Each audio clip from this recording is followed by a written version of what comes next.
Hi, this is Randy Finney with Right Side of the Chart, and today is Wednesday, November 9th, 2022. It's 11:24 Eastern Time. I'm starting the video. I'm just going to do an update on the equity markets, take a look at the indexes, take a look at sentiment, and some other things to watch, including the big dog, Apple.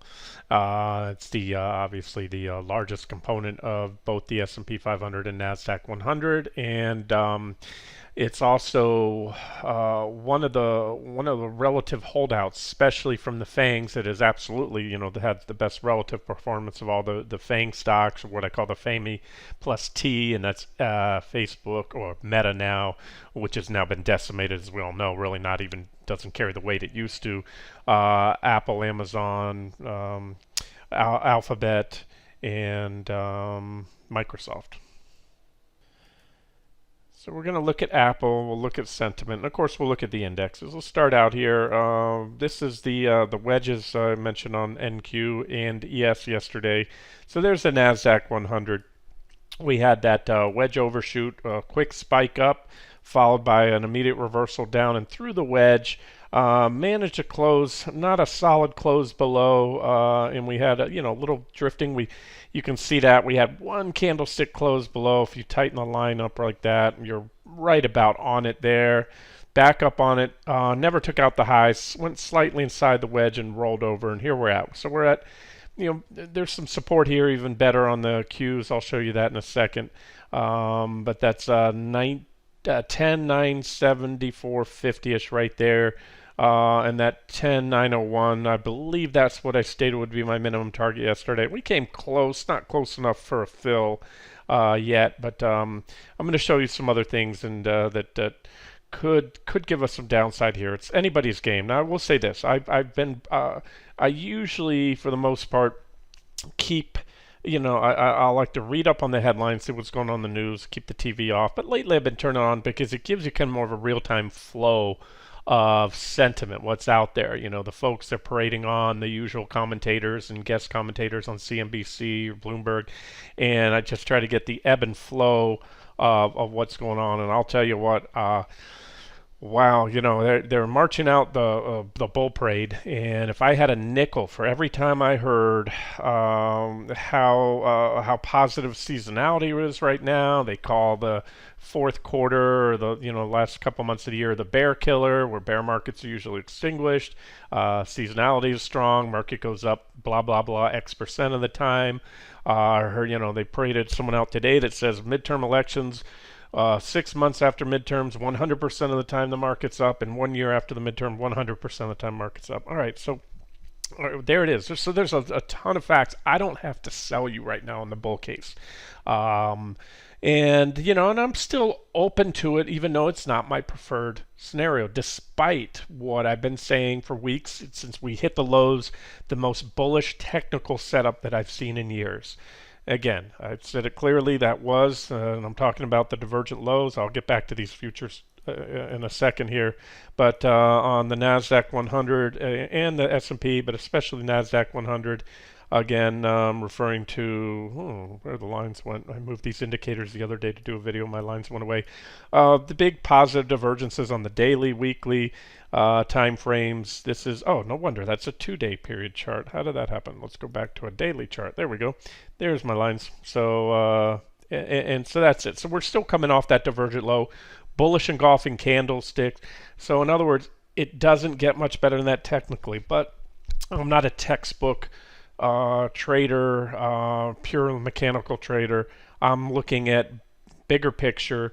In fact, if you wanted, I did a video yesterday towards the end of the day. It went until after the market closed, and I got into it, and what I did is I wanted to show you guys the stocks that really aren't in a bear market, or stocks that are up near their all-time highs, stocks that have held up even better than Apple, and those are the ones that need to break, and those are the ones that made a case are probably going to break. So the problem is that video went almost an hour. It was 50-something minutes. I figured nobody wants to watch a 50-something minute video. Kind of drone on. Maybe I covered too many stocks. I covered about 30 of the top components of the S&P 500. But it also, and I covered some sectors. if you want to see it, let me know. I'll put a link to that video. I uploaded and I figured it was the end of the day. It was after hours. I figured I'm not going to give you guys, nobody wants to watch an hour video. But if you want to watch it, I'll send it out to you. And the common theme is we need to see, and I think we'll see the sectors that have been the strongest begin to break, and that's where the best opportunity is to short. For example, energy right now. I think energy has limited upside and actually has a better risk reward profile to short to the downside. Tech's kind of beat down. And so in that video I said, for example, let's say you're not very aggressive, you're even bullish, you want to buy these tech names, you've been wanting to buy Apple and Microsoft, or even Meta for years, beat down. Meta's finally doing these big job cuts and rallying on that. You can go long tech and then short the sectors that most people won't want to short the strongest sector, and that's energy. But again, to me, I can make a case that the risk reward favors being short than long. I think the upside is limited at this point in the energy sector. And again, I use parallels to 2007-8, when the energy sector was the last holdout in that bear market as well. And then finally demand destruction set in and killed crude when it kissed 150 a barrel, and that was it. And good night crude oil, and then good night energy stocks, and they were last fall. All right, so let me know. I'll post a link to that on the comment section if you want it. Back to the chart. So this is it. So, turn off all the lines. You have the divergent low, daily chart, weekly chart, 60-minute. You had big, fat, bullish engulfing candles that are still intact, meaning you never violated, never moved back below them. So why am I still leaning towards the fact that all this, again, the most bullish setup, technical setup in many, many years, in my opinion? Why am I not all out long, leverage long on the market and equities and buying every kind of tech stock I can get? Well, I'm going to show you some of the things there. First and foremost, we're in a bear market. And so, again, if I had a nickel for every pundit they've marched out on TV lately that's make a strong bull case, seasonality, midterms, valuation, Fed will be easing soon. Well, I'd have a lot of nickels at least if I, or I'd be very rich from all that. I'm going to show you something real quick, and we'll get back to the charts. Let's talk about sentiment. Let's talk about the markets real quick, or let's go to sentiment we'll do that. All right. So here's the. Well, now you can see it better. Here's the AAII, American Association of Individual Investors, sentiment survey. I have a link to this on Tools of the Trade. You can go into resources on the top menu of the site, go down under the Tools of the Trade box, and there's a sentiment survey there. And they do that every week. They poll the participants, the members of AAII, and whether they're expect stocks to go up or down, whether they're bullish or bearish. And so I'm just going to show you something real quick. It's, sentiment is typically viewed as a contrary indicator. And I've always said this, don't try to read too much into it unless you're at extremes. So I'm trying to make that pop-up go away, and it doesn't want to go away, but that's fine. I'll show you where I'm looking at here. Alrighty, so look at this. We just had a big drop. I'm going to change the color of this tool here to something that stands out. There we go. November 2nd was our last survey date, and we've spiked up to 30.6% bullish. We've come a long way. That's from a low down here just on September 21st.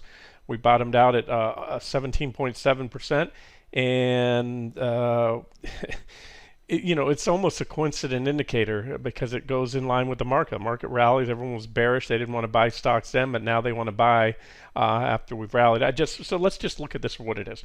Okay, the last time that we had this reading was right here on August 3rd. There it is. I'm trying to circle it.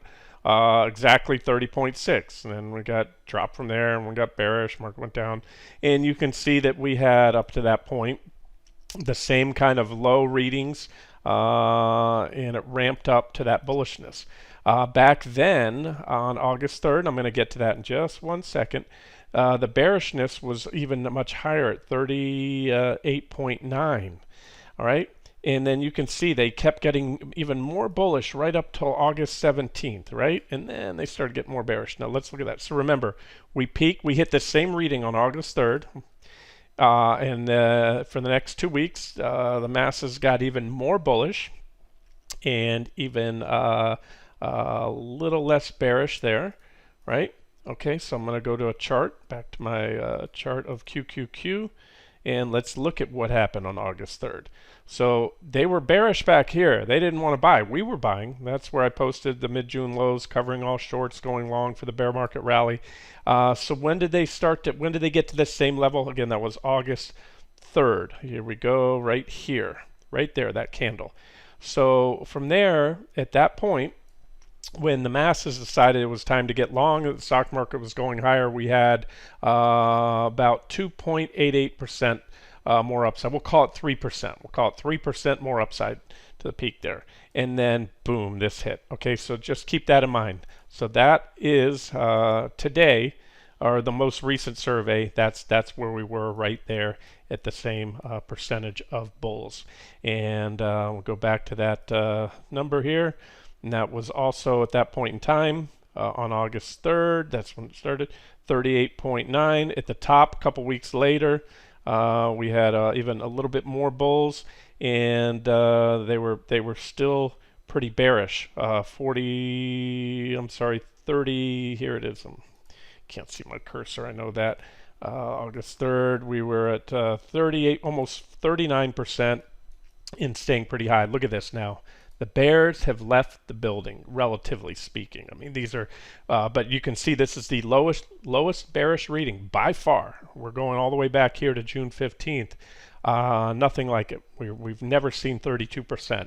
And again, we've only seen levels of this spike to this high back here. It got a little bit higher. So that's it. So from a sentiment perspective, it seems like the masses are agreeing with the stock market cheerleaders are marching out onto a bubble TV. That's what it seems like to me. So from a contrarian perspective, that tells me that, hey, don't get too bullish right now, because that's starting to be a increasingly crowded trade. Okay, and back to the near-term charts. I'm zoomed in real tight, but it's that same 60-minute chart I gave you yesterday. I just thickened up the trend lines. Remember, we had the wedge, the little wedge overshoot with the pop-up, followed by an impulsive move down. 60-minute candle closed just a hair below, not far enough to give you a solid sell signal. Since I got that post out, that we came right back inside the wedge, but never even violated the highs. Then we rolled over. So a slight move back in the trend line and then back down below. So the breakdown's still intact, and I'm leaning towards more downside. I know, again, the fundamental headwinds with the whatever happens with the midterms and seasonality, and even the fact that the near-term trend is bullish. You got to give it to that off the lows. But I'm a little bit skeptical, as you can tell. So there's a downtrend line right here. If you want to kind of zoom in, micro trade, there's a little downtrend line off the highs that should cap any advances, as well as that 11. That to me was a big level, that 11,100-ish level right there on NQ, and we're still below it. Let me show you a few other things. So on ES, it looked even better for the short trade. And so far, we're really not down much. But this is that same 60-minute wedge that I gave you yesterday. There's your primary uptrend line. That was the wedge right there. There was the wedge overthrow, followed by the quick move down and below. But that 60-minute candle, when I got out to you, we closed right a hair below. But look, this one, you never really got back in the wedge. I'll zoom in real tight. So ES actually respected the wedge on the back test, ES being the S&P 500 futures. So there's our trend line. These are your, moved it. There's your uptrend line from the wedge. There's your breakdown candle. That candle back tested and remained below on the closing basis. So did that one, and then boom, rolled over. So we just had a little bit of a whipsaw through there in NQ, and so far so good on ES. There's some minor support right here, and that's the next decent support and minimum target for ES, I think 37.82. And there's a potential for more. That's what I'm going to get into here. Let me just roll into that. Without any further ado, let's go to QQQ. I did not mean to rhyme that. Sorry about that. Daily chart, back to a daily. Let's go down to a 60-minute chart. And what I want to show you is, I'll park this for a second. and then I'll bring it back, and I'm going to turn off all these lines. It looks like a Christmas tree, so many annotations and lines on there. But what I wanted to point out to you is the PPO. And I've done this many times throughout this bear market. It's these bearish PPO crossovers, especially high level when you're above the zero line, like this one here, this one here, this one here. And we're above the zero line, and we're poised. We haven't done it yet, but we're poised to make a bearish crossover. And I like to see clean separate when the lines are separated for a while, not these little whipsaws here. I like to see the clean separation. But let me show you an easier way to look at it. And I'm going to put that back down. I'm going to bring that PPO histogram. That's just a visual representation of when the lines cross. These green bars, the histogram will cross the zero line when the PPO line crosses a signal line there. And so I'm just going to zoom in a little tighter for you and show you. All right, so we had a crossover here. I'm just going to put up vertical lines, crossover here. And again, I like these clean, what I call hills. I stay away when you get a lot of whipsaws. When you're in a trading range like this, you tend to get more whipsaws. So look for these clean, distinct green hills. You get crossovers. There's one there. I think you see where I'm going. There were whipsaws, and you can call it that if you want. We'll just say those are whipsaws. Nothing's perfect, so we'll include them and just say that, hey, you're not going to get 100% accuracy in this. But here we are. We're in a bear trend. You get these bearish crossovers, and now I'm going to show you what happened. Look what happened in price. These were all very swing tradable trends. Even that one, you got a little juice on it. And it's not, you can trade on this alone, or I like to use this in conjunction with other metrics. And where are we now? Well, we have it crossed, but you can see I just showed you the lines. The PPO has turned back down. It is pointing lower, poised to make both a bearish crossover on the PPO, meaning the blue line crosses the white line, as well as a zero line crossover. That's the other thing you have going here as well, potentially, if we get any more downsides. So that's something to watch. We don't have the crossover yet. So there's no, at least on that one indicator, there's no sell signal. But if we get a bearish crossover, that could usher in the next wave of selling. Unless it's a whipsaw that seemingly minor, we say, oh, Randy, those are little, 3, 5, 7% pullbacks. Yeah, but look what happens. If we get anything like a 3, 5, or 7 plus percent pullback, well, guess what happens then? Let's go back out to the daily chart. We're still in a precarious technical position. The near-term trend, this was, as of now, that October 13th candle, that bullish engulfing, marked a significant low. That low has not been penetrated or violated yet. So the case can be made, and I know a lot of folks are making the case that's going to mark a bottom. We're going to get Santa rally and all this stuff coming, seasonality, blah, blah, blah. And maybe we will. Again, the case can sure be made right now, and it cannot be eliminated.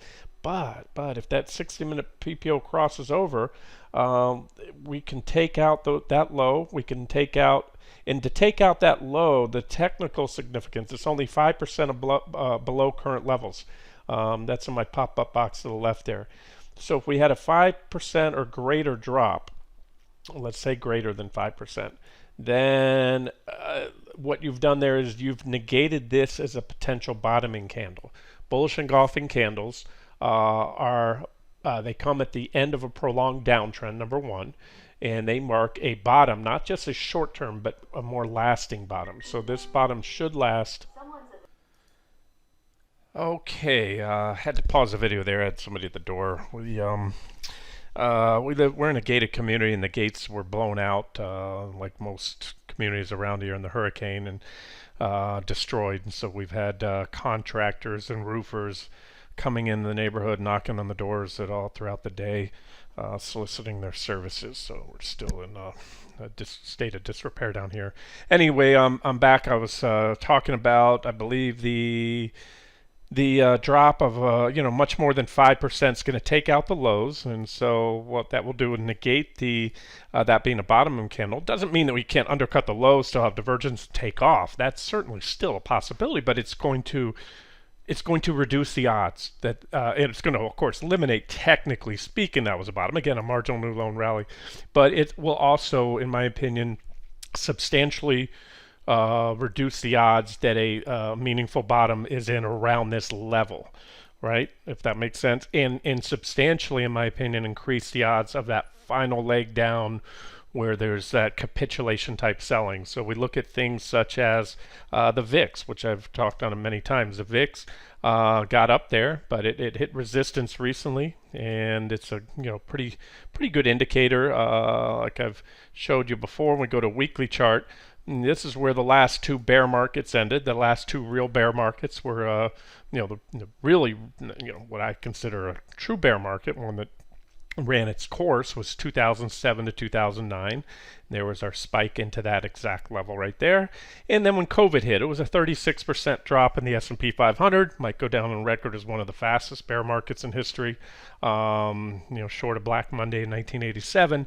But nonetheless, that's where we hit. And you can see, so this measure of fear never got there. But we're creeping up steadily, and we're still at, remember, this is the resistance I showed you recently, around 36, 37, and and that's where it was right back then, all the way in 2007 at this exact level. It had been moving up, and then just finally popped. You had that one last wave down in 2008, and that was it right there, okay?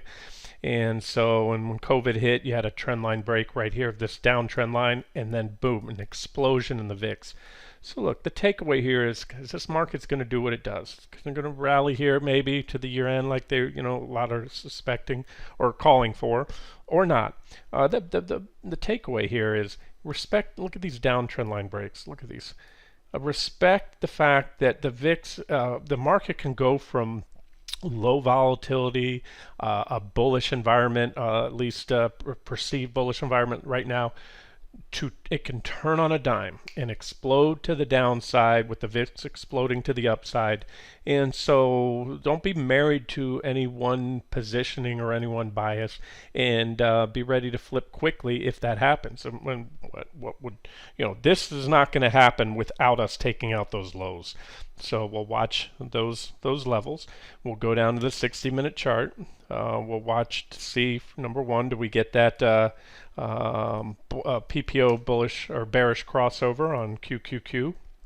Right, it looks like it's coming, but it hasn't come. And sometimes just when it looks like you're going to get the crossover, the lines bounce. All right, and then and the histogram stays green, and you get another leg up. So that's certainly a possibility, especially if a major low was put in recently in the markets.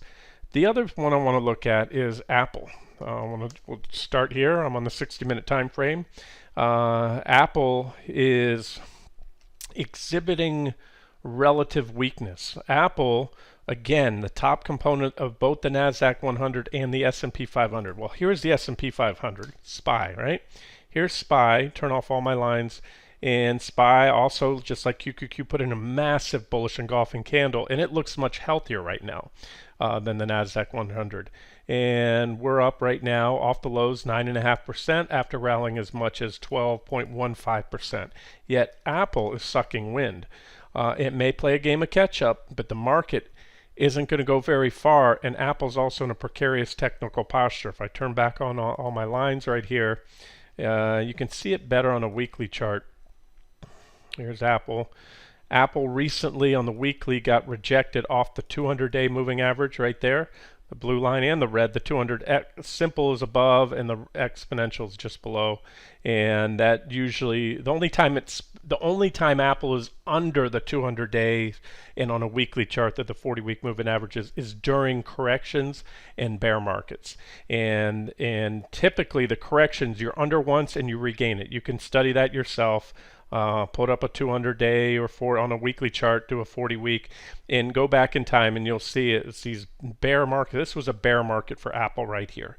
Might not have been technically considered a bear market for the stock market, but Apple dropped a total of 30% over a period of about 1.2 over a year long, 1.2 years. So, and it spent most of that time under there and back testing those 200 days from above, giving you objective short entries, and it was followed by another leg down. So if Apple is going to take another leg down, and by my metrics, it is. This is my longest term chart on Apple, a monthly chart. Shared it many, many times. I pointed out to the peaks in the market and the drops: 59, 70, 74, 83, 42, 62, 45, 34, 39, and so far only 29%. Okay, we're looking at the worst macro environment, meaning, economics, macroeconomics, rising, inflation at levels not seen in over 40 years, the most hawkish Fed that we've seen in that period of time, the most aggressive rate hikes. And so to think that Apple, a third 29% drop off the highs, that's it. Not my opinion. My targets on Apple are quite a bit lower, so we're going to watch this one. And maybe, here's two scenarios, or two different variations of the scenarios. Number one is I'm wrong, and I'm going to be wrong, and Apple's not going to go lower, and the bear market in Apple and everything else is over, and we're going up. Then I'm just outright flat wrong. Now, if I'm right and Apple has much more downside to go, my max target right now is $82 roughly in this primary uptrend line, and that's a hell of a lot lower. The stock's at 137 now, but even my next target is right here, target zone. It comes in about 120 or so, and that in itself is that's where we would get, if we get that next thrust down to my T4 on the weekly of QQQ. That's about another 12 to 15% downside in Apple to my next target. All right, where the buyers will probably step in. If that happens, there is an extreme likelihood that the market will also take out the recent lows and go down as well. And again, that is because of not just the mathematical component, it being a top weighting, the top component, the highest weighted component of the S&P 500 and NASDAQ 100, but also the psychological impact. Meta is Meta, Facebook is Facebook. One time it was in the rare $1 trillion club. But it doesn't have the psychological impact. Apple is unarguably, and has been for many, many years now, a crowd favorite, both on consumer electronic devices. Everybody loves their iPhones and their iGadgets, and as well as just a complete cash cow, very well managed and profitable company. But again, and also one of the most widely held stocks. And for all those reasons, of course. Now, so therefore, when it dies, if you want to, those prisoners, they go to prison, they look for the biggest, toughest guy in the yard, and they try to, take him out in the beginning. You take out the leader, and then that's it, and the confidence is gone. So that's what needs to happen. The leader has not been taken out yet, and there's another trend line I have right there. If they take out this leader, Apple, then I think you're going to see a lot of other big stocks buckle, even non-tech stocks, because again, the psychological importance to the market. So I might be overdoing this, spending this much time talking about one stock, but just like QQQ, I'll show you here, we have the PPO histogram turned on the 60-minute time frame, and we're going to do the same thing. We're going to show you where these big, let's just look at the big green hills, okay? There was a whipsaw, just like in QQQ. And there was a little bit better hill right there, a nice clean hill right there. And here's the next one. We haven't crossed yet, so there's this little question mark by this line. But pretty much you can see when you're heading down, the PPO lines are poised to cross. They usually do. You can see heading down. Once in a while they bounce. They bounced there, and it kept the green trend going. Had a couple more whipsaws, but again, you can almost anticipate or see it coming, because remember, these hills are just working off this. They're showing you a visual representation of the differential between these two lines. And so when they're heading down, it means that the momentum is turned. The PPO, by definition, is a momentum indicator. So when the momentum is waning, when you're in an uptrend, the momentum starts to wane, these start to roll over, and then eventually they cross over, and that's when the next drop comes. So you can see this is what's happened. Each of those times that I just highlighted, this is what Apple did. And we're on the verge right now. This could happen today, tomorrow. From the looks of this, when you see these little green bars go down, once in a while you'll get a little up, but you can see it's usually pretty consistent. And then and then you cross over. And so if this happens, here's me talking now for almost 30 minutes. If this happens, it's going to be let me just use the phrase, a kick in the nuts to the bulls, to the bull case right now. Again, I just showed you, I spent the beginning of the video showing you that there's been a big shift recently in bullishness from what I can gather by turning on the TV and reading those reasons I cited, midterms, blah, blah, blah, market like stability, we'll have a balanced government in DC now, and so nothing's going to happen, and that's a good thing because the market doesn't like surprises, blah blah blah. So you have every fundamental reason out there, and the market's been, it's still off the recent lows, and so if it doesn't rally, it's simply a function of the fact we're in a bear market, and the bear market's not over, and therefore the selling isn't over. So, anyways, just something to watch for, and look. On that, if we get the crossover, you can take it on face value. You can short based on that if you want. You can short based on other metrics. And if we start going down, then it whipsaw and we cross back above, and we have a foiled crossover like we had back here and right there. You'll get whipped around. That's part of it. Don't get married to it, because if we hold those lows, the case is still intact. The case right now, and unless the recent lows get taken out in the stock market, the case for a substantial rally is intact. And all those reasons they're citing, the bullish pundits are they have validity. You can't argue statistics. I just look at things in a bigger picture, and I think that's where a lot of people fail to. They're citing statistics going back for, years or even decades, but we're in, again, not completely uncharted territory, but we're in a market that hasn't been seen with the macro picture, the fundamental, the hyperinflation, the Fed that has no choice but to be hawkish. We haven't seen that in over 40 years, almost 50 years now. So be a little careful of using statistics that are going back for years or even just a few decades, because they may not apply in this current environment. Now I'll just roll in, wrap the video up here with just a few more sentiment indicators, because I've been meaning to update one of them, especially my CPCE. I did see a comment on the site. I went to go answer that. I'll get into that in a second about the CPCE hitting my buy point, but I have other ones that have not, such as the VIX. When I say my buy point, I'm talking where a substantial rally is usually launched, where I'm talking a trend tradable, buy some longs and tuck them away for at least a few months kind of trade. That one of my indicators fired, but not the others. And this is a the AAII bull to bear spread.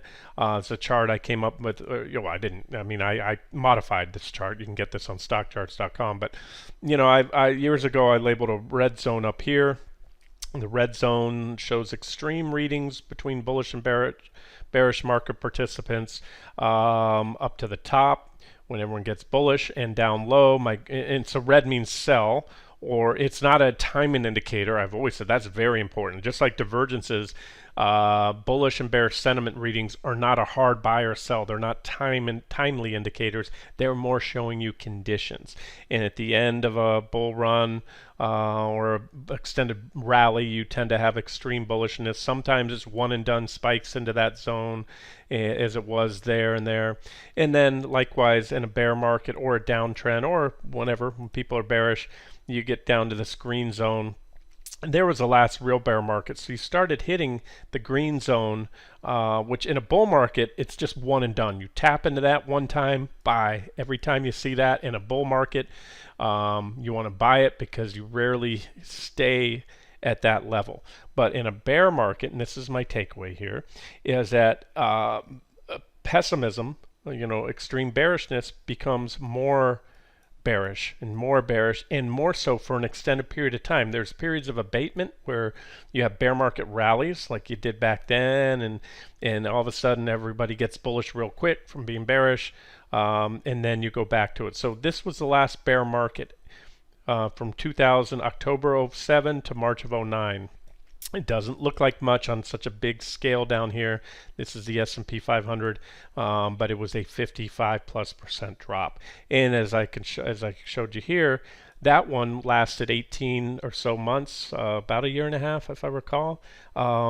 we're used to, like I said, COVID, that 36% drop in the S&P was what I call Ursa interruptus, a bear market interrupted. The Fed just wouldn't, ever since 2008, when they realized they can print money and lower rates, they figured they're going to do this indefinitely. And every time the market dropped and any economic indicators rolled over, they would just juice the market with another round of quantitative easing or lower rates. And they thought that that would work because inflation was a thing of the past. This is the brilliant Fed. They figured, yep, inflation just it's never going to be an issue anymore. Well, anyways, we know what happens. So, point being, those were bull market corrections, and they were great buying opportunities when you got there. But in a bear market, and also the time frame on this one, we're not even a year into this bear market right now. And in my opinion, this one's going to be a lot longer than the 2007 to 2008 bear market, and a lot longer than the one from 2000 to 2002. I think we're going to be looking at something that's going to last for many years with plenty of big rallies in there, and then other legs down. And so I just wanted to say that, yeah, overall, we've had a lot of bearish readings. But this can persist for some period of time, and we just had, this is at abatement. You can't see it much here, but we popped all the way back to negative 2.3, the spread. And again, that spread goes off what I showed you earlier.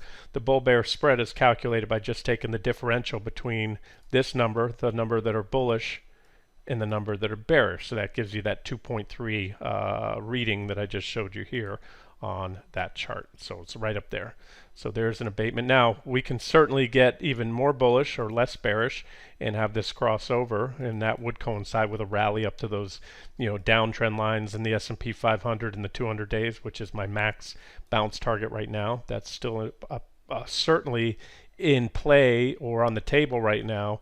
Like I said, until these things that I've just spent covering this video, if they happen, the bearish crossovers, another leg down, the recent lows get taken out, then that's going to decrease the odds that we're going to rally at this point before the end of the year and go up and check those 200-day moving averages in the primary downtrend line.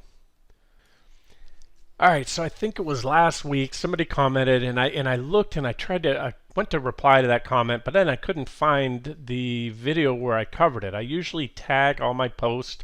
If you notice on the bottom of the homepage post, there's it says tagged and has a bunch of symbols. You can click on those, and that'll bring you in. So when I mention an index, a stock, a commodity, I'll tag it with the symbol.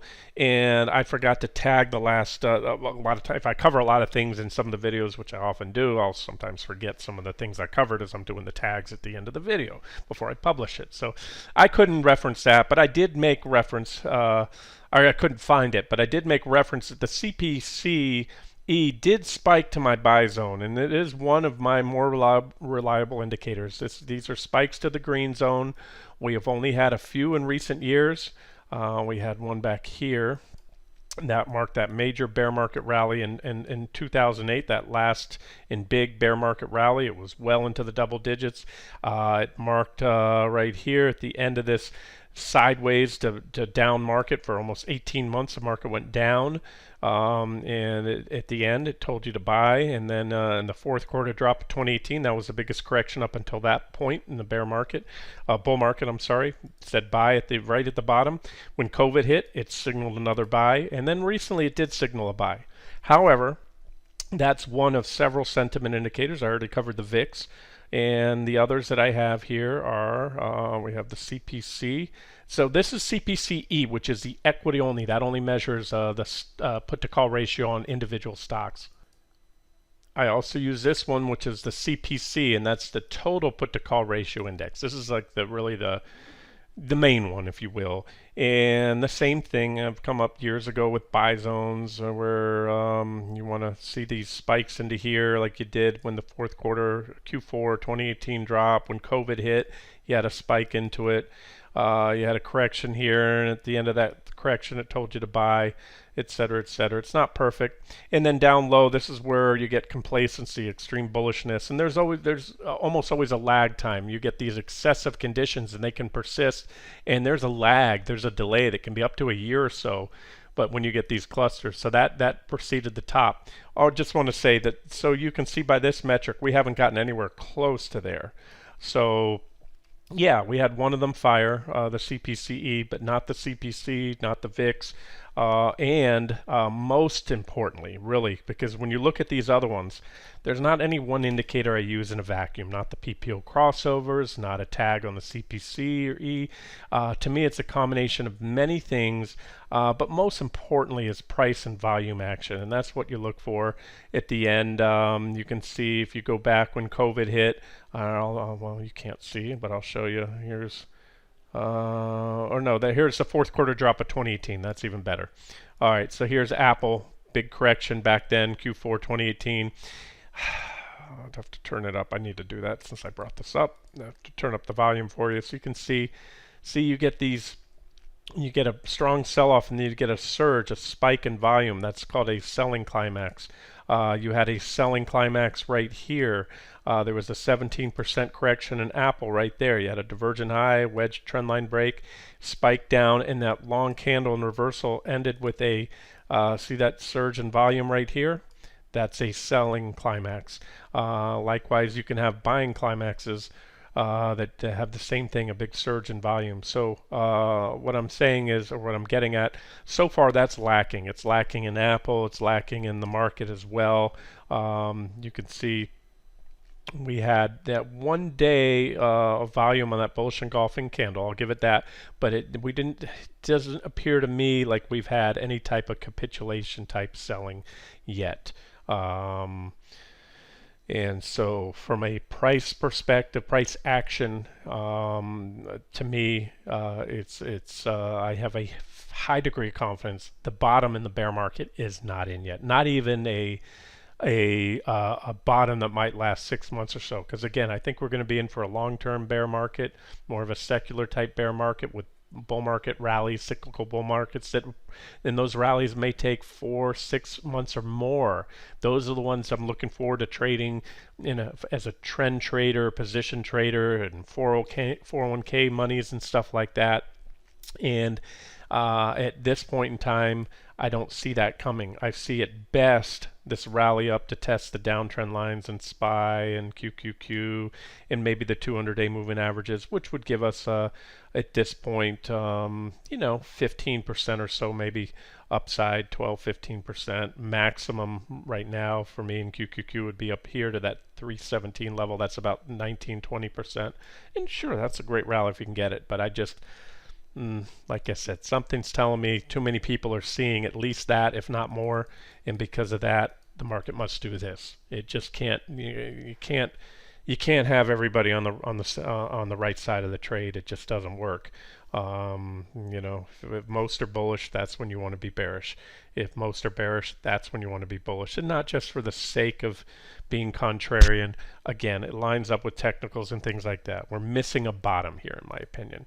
We have a maybe potential bottom, but well, you can hear it in my voice. I'm skeptical. Like I said, it's the best, by far, the most bullish setup I've seen in years. But why aren't I, heavy long and just tucking away the key with stops on place below?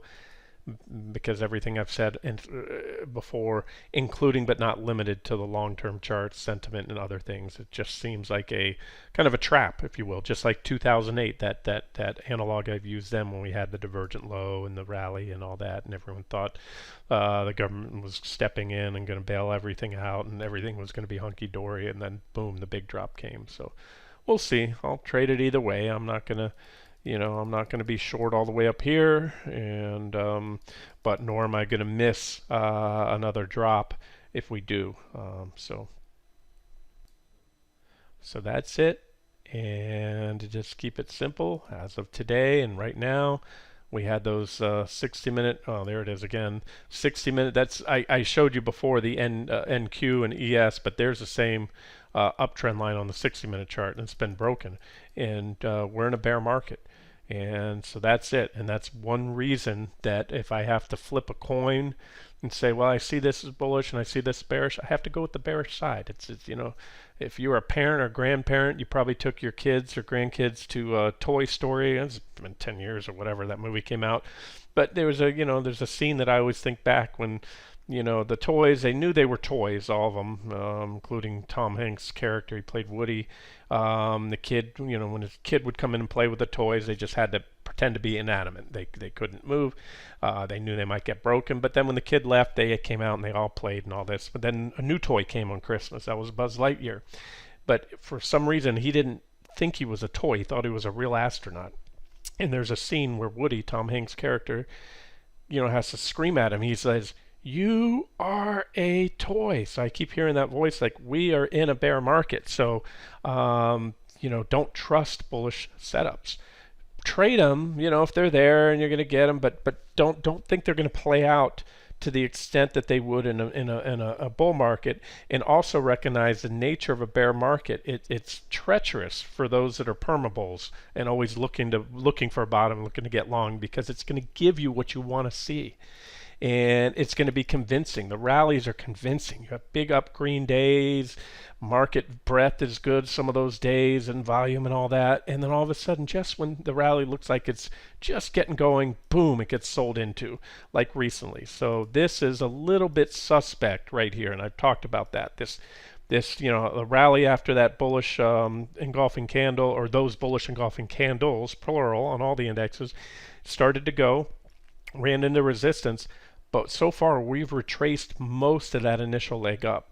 Now, we didn't retrace it all yet or take out the bottom, but that's a little atypical for what you see after a bullish engulfing. It's usually, okay, the bottom's in and everybody's buying, and the market just continues to scream and not let the shorts out, or the Johnny come lately longs that didn't buy the bottom. It doesn't let them in. That's the nature of a true bottom usually, and you saw that in COVID right there. When you go back, there was COVID right here. See, that's what those type of bottoms look like, and no turning back. Just kept going.